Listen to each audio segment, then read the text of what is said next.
This is Jaleel Smith Riley in a Cincinnati, Ohio courtroom, who police say confessed to a robbery killing a 20-year-old woman and seriously wounding her boyfriend. Portia Brooks was in her car with her boyfriend Aaron Martin when Smith Riley came up to her car with two others looking to rob them.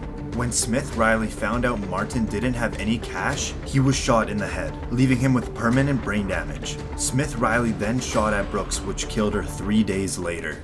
Sorry. Go back on with it. I just want to come home with it. This is somebody that feels genuine remorse. This is somebody that thinks about this every day, and he knows that he can't go back in time and undo what he did. Now, Portia Brooks' mother delivers a victim impact statement. But he killed me mentally, emotionally. He killed my identity as a mother of 3, as a family of 4. This is now Brooks' sister speaking. I have to deal with life without Portia, so he should deal with life without parole. This is moments right before Jaleel Smith Riley gets the news that he will never be allowed to return home again. Defendant serve a term of life without parole. As to count 4 for the offense of attempted murder.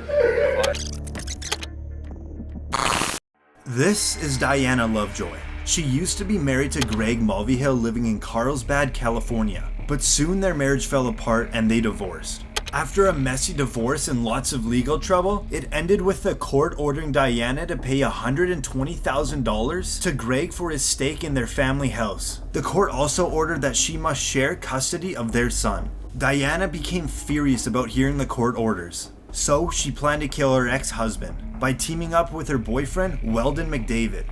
Greg was shot in the torso, but luckily the bullet didn't hit his heart and he survived. Both McDavid and Diana conspired to murder, and the court has sufficient evidence against them. It's so painful that some people in this world seem to think that I would have it in me to do this. Interestingly, she fainted in court. She lowered her head down toward the defense table for a few seconds. Verdict. We, the jury, find the defendant, Diana Jean Lovejoy, guilty of the crime of attempted murder of Greg Mulvihill. And right when you hear guilty, you hear a thud. Guilty of the crime of conspiracy to commit murder. It silenced the courtroom, aside from hearing her family cry in the background. Alright, we're gonna need to take a break. She then is brought onto the floor. And when medics bring her out, she still appears to be passed out. But doctors later found out she had only fainted. Weldon McDavid received 50 years to life in prison because he was the one that pulled the trigger. And Diana was sentenced to 26 years to life in prison. This is Seth Welch and Tatiana Fusari, a religious farming couple living in Cedar Springs, Michigan, and they are charged with murder of their 10-month-old girl, Mary Welch. Reportedly, they told police they noticed the baby was skinny and underweight, but did not seek medical attention because of their religious beliefs and mistrust of medicine and the government. This is the 911 call of the father when he reportedly found his child dead. How long ago did you find this child? It's about an hour and a half. I was waiting. I called my lawyer first thing to ask, what's the next thing I could do. So you found the child an hour and a half ago? Yeah. And called your lawyer first, correct? Yeah. Okay. When was the last time you had contact with the child? Last night, yesterday afternoon, about 3 p.m. She goes to bed, and that was that.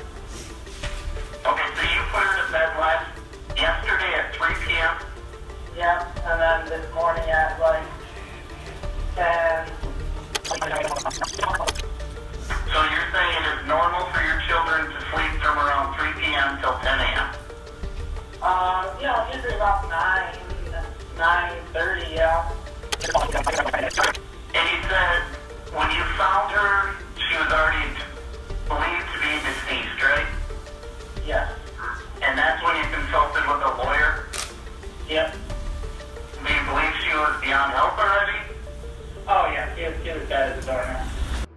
Soon after, the autopsy revealed that the cause of death was malnutrition and dehydration due to neglect by the adult caregivers.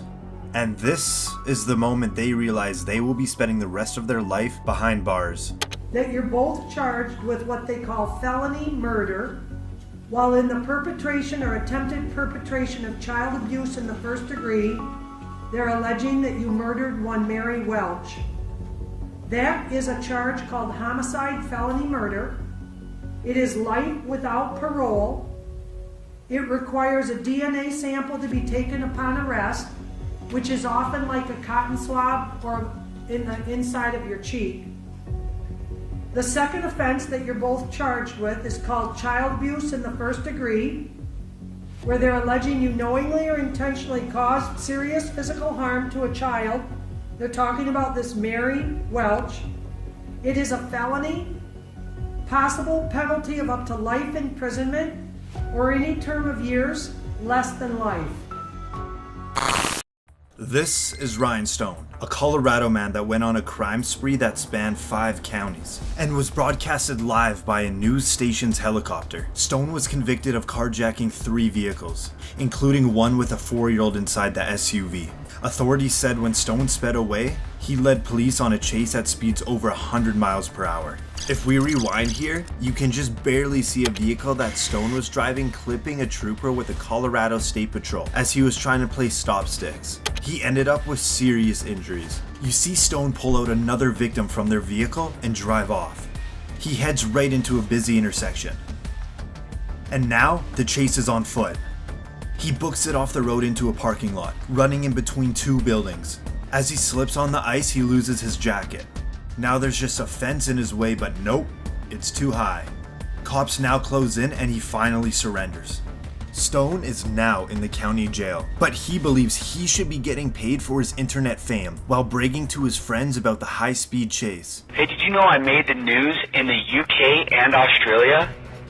What? Yeah, you get paid by YouTube. So, Channel 7 News, I believe, is going to be the one that gets paid for that. Well, I'm going to contact Channel 7 News. I want to get paid.